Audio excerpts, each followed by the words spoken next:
LTS 두란노 성경교실 가족 여러분 평안하십니까? 저는 청주 순복음교회를 섬기고 있는 이동규 목사입니다. 오늘은 여러분들과 예레미야서 31장을 함께 보려고 합니다. 지금 여러분 앞에 예레미야서 31장, 특별히 31절을 중심으로 말씀을 펴 놓으시면 좋겠습니다. 성경교실에서 우리가 말씀을 살피면서 때로 필요한 말씀을 직접 우리가 보는 것이 중요하기 때문에 여러분 앞에 성경을 펴고 계시기를 부탁을 드립니다. 오늘 말씀은 이 31장은 예레미야서에서 가장 중요한 말씀입니다.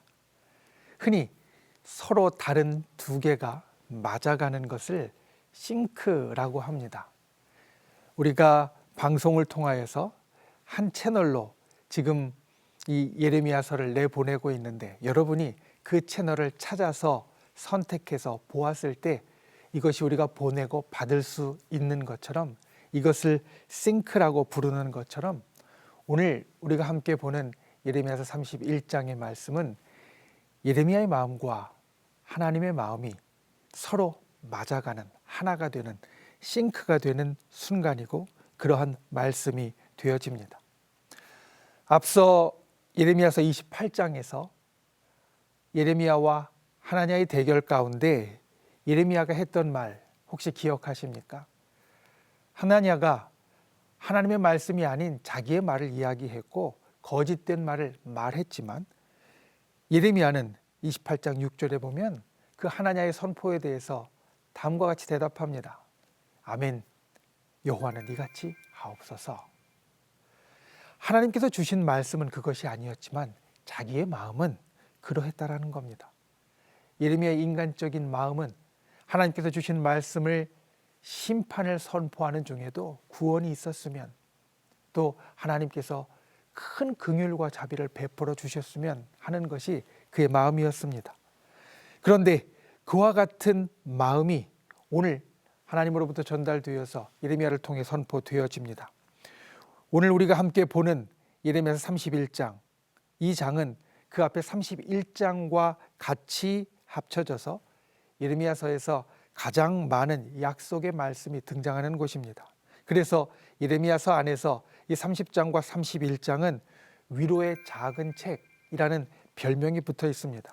여기에는 심판과 멸망에서의 회복과 인생들에 대한 위로와 하나님께서 앞으로 이루실 일들에 대한 귀한 소망이 등장합니다. 성경을 구분하는 가장 큰 기준, 그리고 성경의 특징을 가장 잘 드러내는 말은 언약이라는 말이 되어질 겁니다. 구약은 예전의 언약, 오래된 언약이라는 뜻이고 신약은 새로운 언약이라는 뜻입니다.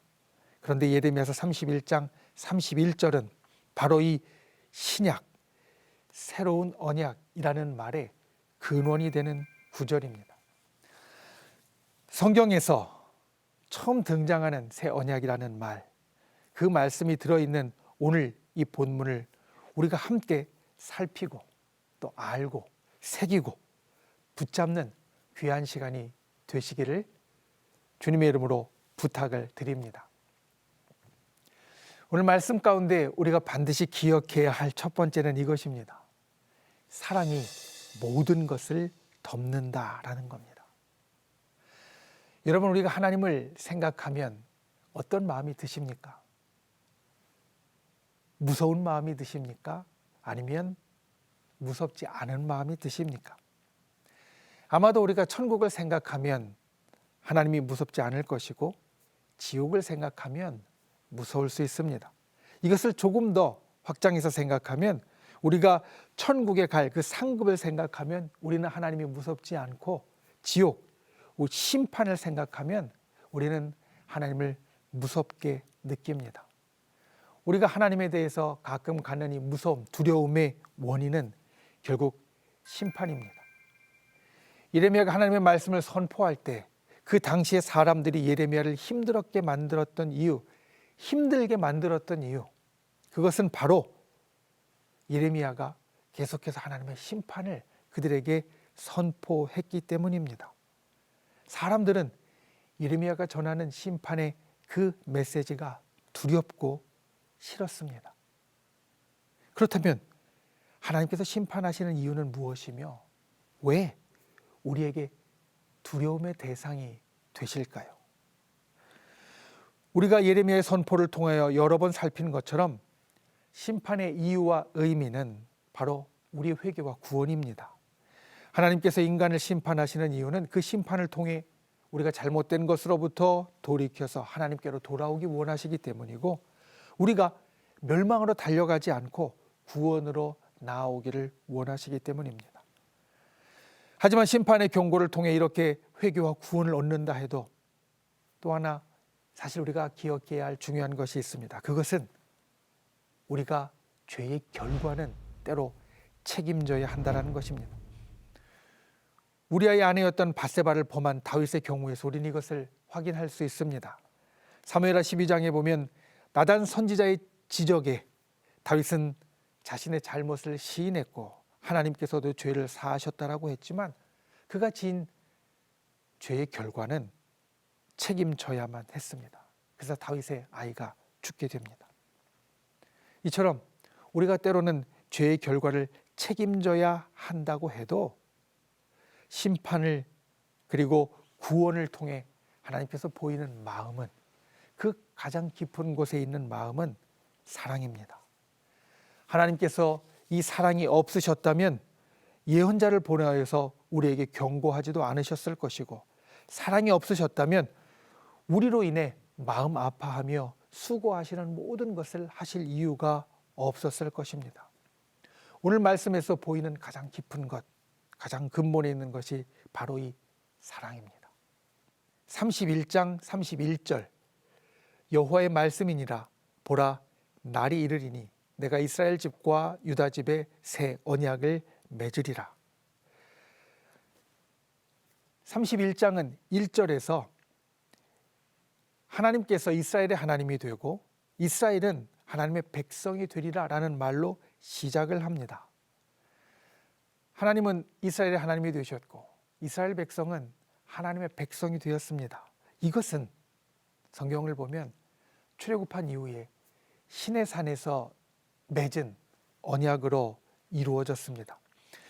하나님께서는 시내산에서 이스라엘 백성에게 십계명과 여러 율법들을 주셨고 하나님의 백성으로 삼으셨는데, 곰곰이 생각해 보면 그 순간부터 하나님의 사랑은 참 각별했다라는 것을 우리는 깨달을 수 있습니다.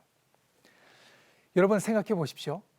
이스라엘이 출애굽하기 이전부터 이스라엘을 하나님의 백성으로 삼으셨습니다. 출애굽기 3장 7절을 보면 모세를 부르시는 그 장면에서 하나님은 이스라엘을 부르실 때 이미 내 백성이라고 말하십니다. 그런데 이스라엘과 언약을 세우신 것은 출애굽한 이후가 됩니다. 시내산 언약은 출애굽한 이후에 광야에서 하나님과 이스라엘 백성 가운데 세워졌습니다. 먼저 애굽의 종살이에서 해방시켜 주시고 모든 은혜를 베푸신 후에 곤경에서 벗어나게 하시고 자유롭게 만드신 후에 광야에서 언약을 맺으셨다는 겁니다. 여러분, 하나님은 이런 분이십니다. 우리에게 오실 때에 우리의 순종을 조건으로 은혜를 베푸시는 분이 아니라 먼저 은혜를 베푸시는 분이 되어지신다는 말입니다. 그래서 언약과 율법은 구원의 조건이 아니라 하나님의 백성으로 살아가는 삶의 규례가 됩니다. 하나님은 우리의 곤경을 이용하지 않으시고 먼저 은혜를 베푸십니다. 이것이 하나님의 마음이고 하나님의 깊은 사랑의 표현이고 또 하나님의 본심입니다. 이것이 이 31장의 모든 사람을 향하여서 베풀어집니다. 새롭게 주시는 새 언약에 포함되는 사람들은 이미 오래전에 멸망했던 북이스라엘 사람과 그리고 지금 이 말씀을 듣는 남유다의 사람들이 다 포함되어집니다. 예레미야서 31장 15절에서 17절까지의 말씀을 보면 라헬이 언급되어지는데, 라헬은 북이스라엘의 시조 할머니와 같은 인물입니다. 왜냐하면 라헬은 야곱의 부인으로 요셉과 베냐민의 어머니인데, 성경에서 요셉의 집은 북왕국 이스라엘을 가리키고 요셉의 아들 에브라임은 북왕국의 가장 주요한 지파였습니다. 그래서 라헬이 삭슬 받는다라는 것은 이 북왕국, 이 이스라엘이 하나님 앞에 결코 그냥 흩어지는 헛된 것이 아니라 하나님이 여전히 사랑하시고 그리고 하나님께서 회복시키시고 소망을 주는 사람이 된다는 것을 말합니다. 이와 같이 라헬에 대한 하나님의 말씀 가운데는 특별히 이 하나님의 마음이 얼마나 강렬한가를 보여주는 표현이 있습니다. 깊이 생각했다. 하나님은 라헬에 대하여서 이렇게 이야기하십니다. 20절 말씀에 보면 에브라임은 그를 책망하여 말할 때마다 깊이 생각하노라. 그리고 그러므로 그를 위하여 내 창자가 들끓으니. 이 말씀 가운데 깊이 생각했다라는 것은 원어로 보면 생각하고 또 생각했다라는 뜻이 되어지고, 창자가 들끓는다라는 이 표현, 창자가 폭풍처럼 움직인다라는 뜻인데, 이것은 하나님께는 잘 쓰이지 않는 표현입니다. 그럼에도 불구하고 여기서 쓰인 것은 우리를 향한, 그리고 이미 멸망한 북왕국 이스라엘을 향한 하나님의 사랑이 얼마나 격정적인가, 폭풍처럼 격정적이다라는 것을 나타내 주는 말씀입니다. 이 격정적인 사랑이 하나님의 진노를 덮을 것입니다. 31장 23절부터 나오는 말씀, 예루살렘에 대한 선포도 마찬가지입니다. 회복시키실 것이고, 그리고 하나님께서 지켜볼 것이며 하나님께서 반드시 다시 일으키시리라. 이 깊은 마음을 주님은 보여주고 계십니다. 우리에게 일어나는 일이 때로는 하나님을 두려워할 만한 일이 되어진다 할지라도 하나님은 저 깊은 곳에서부터 우리를 사랑하는 분이십니다. 하나님의 사랑은 심판을 덮어버리는 사랑이고 우리의 회복까지 깨어서 지켜보시는 사랑입니다. 모든 진노와 심판을 덮는 이 하나님의 사랑을 오늘 예레미야서 31장을 통하여서 다시 한번 보고 확인하는 분들이 되시기를 바랍니다.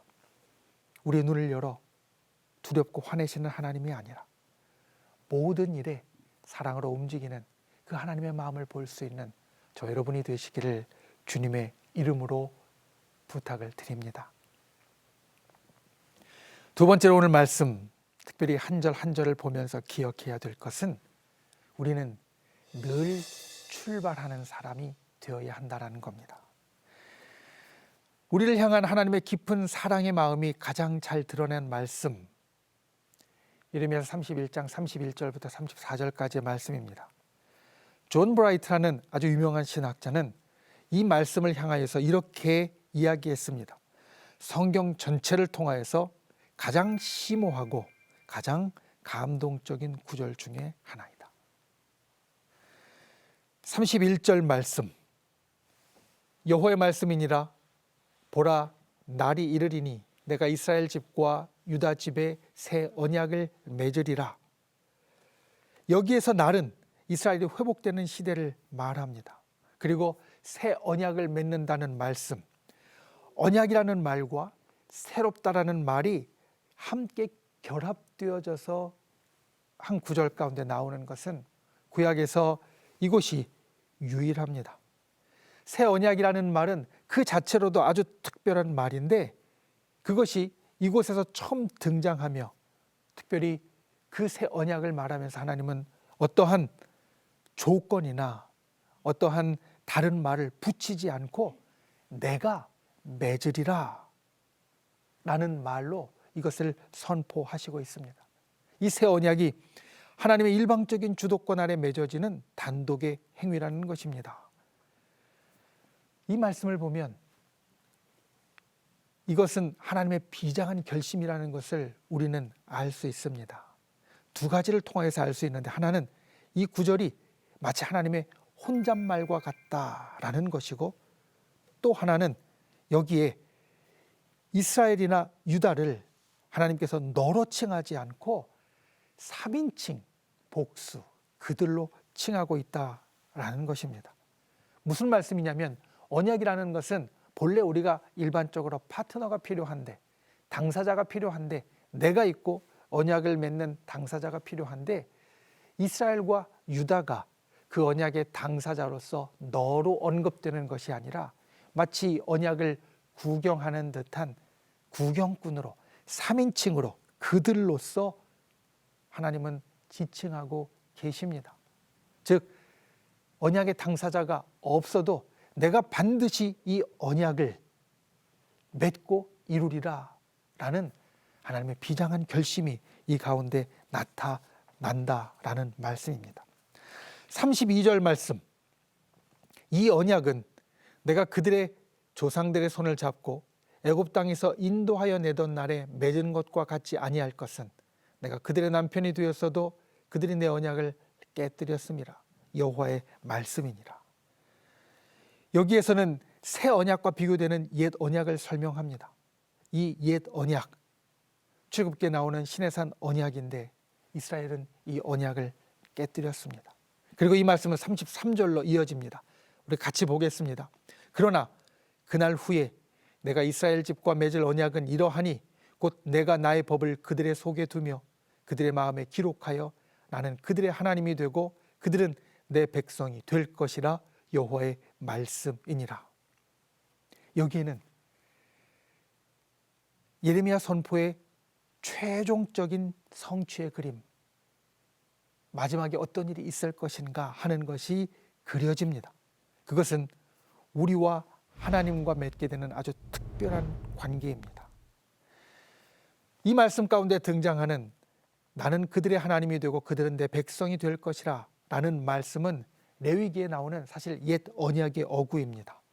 옛 언약의 어구를 우리가 최종적으로 성취할 것 가운데 말씀하시는 것은 하나님께서 맺으시는 새로운 언약이 옛 언약을 폐하고 옛 언약을 대체하고 옛 언약을 없이 하는 것이 아니라 새 언약은 옛 언약도 성취하는 연속되는 것 가운데 있다라는 것을 보여줍니다. 하지만 동시에 새 언약은 옛 언약과 전혀 다른 언약입니다.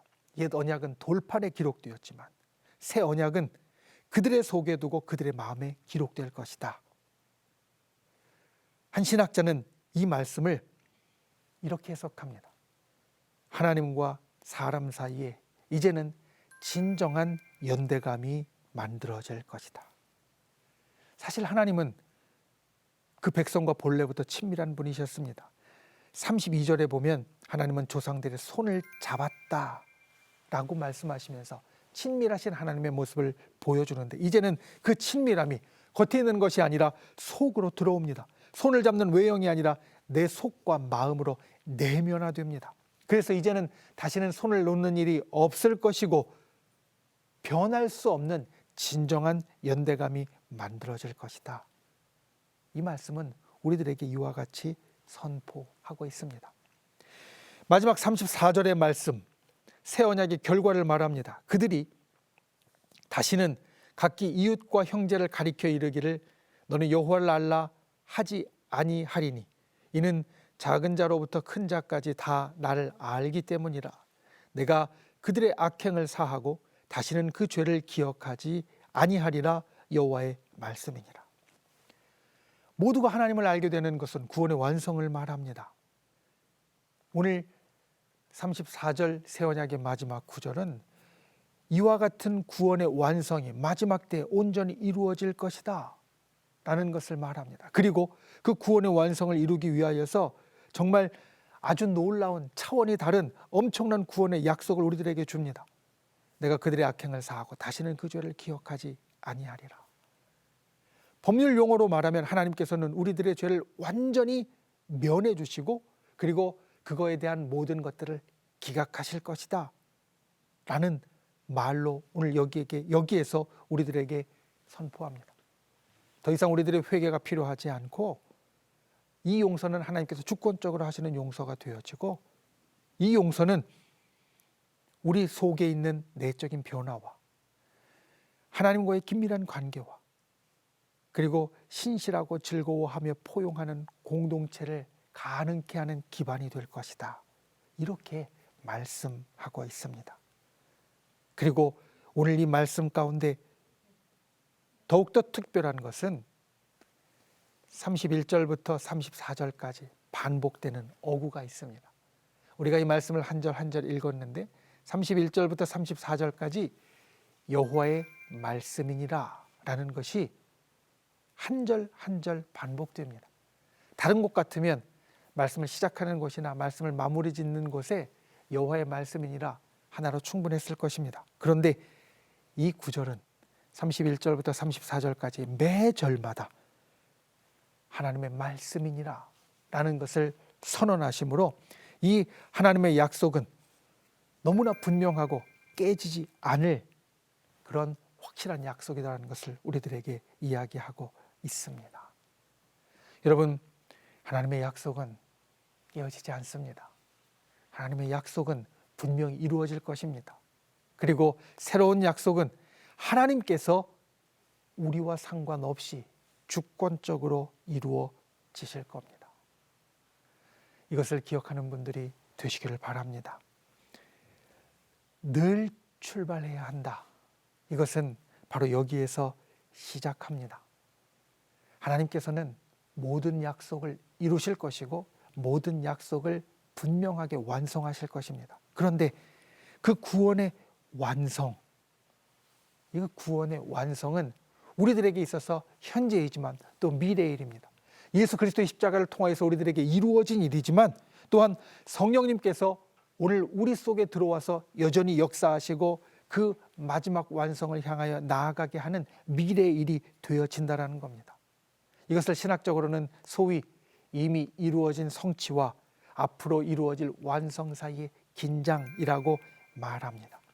저 여러분은 구원을 성취했지만 아직 완전한 존재가 아니고 완전함을 향하여서 앞으로 나아가는 존재입니다. 그러니 우리는 때로 실패하고 때로는 실수하고 때로는 넘어지고 때로는 어려워도 그 완성을 향하여 날마다 출발하는 자가 되어져야 합니다. 하나님의 구원의 역사는 바로 이렇게 이루어집니다. 예수 그리스도를 믿음으로 우리들에게 구원이 성취되었지만 그 구원의 완성을 향하여서 우리는 날마다 새롭게 출발하는 자가 되어야 한다. 그와 같은 분들이 되시기를 주님의 이름으로 부탁을 드립니다. 오늘 강의를 마치려 합니다. 우리가 살아가는 현실은 씁니다. 그러나 미래는 답니다. 예레미야서 31장 26절의 말씀, 내가 깨어보니 내 잠이 달았더라. 예레미야가 환상에서 깨어났습니다. 그 환상이 달콤했습니다. 그런데 예레미야가 처한 현실은 좋지 못합니다. 눈물과 고난 가운데 있습니다. 씁니다. 그런데 오늘이 아니라 하나님께서 알려주신 미래의 소망으로 보니 달았다. 이것이 예레미야의 고백입니다. 예언자는 오늘을 분석하여 내일을 예측하는 자가 아닙니다. 성경을 보면 예언자는 내일의 빛 아래서 오늘을 해석하는 자입니다. 내일의 소망으로, 내일의 그 단 희망으로 오늘의 쓴 현실을 해석하는 자가 되어진다는 겁니다. 오늘을 기준으로 내일을 생각하는 것이 아니라 내일을 기준으로 오늘을 보는 사람이 예언자이고 그리고 우리 신앙인입니다. 이것을 기억하십시오. 우리는 내일을 기준으로 오늘을 사는 사람입니다. 내일의 소망으로 오늘을 사는 사람입니다. 하나님께서 이루실 그 내일의 소망, 천국의 소망으로 이 땅을 살아가는 사람입니다. 하나님의 말씀을 보는 저 여러분에게 이와 같은 은혜가 있기를 주님의 이름으로 부탁을 드립니다.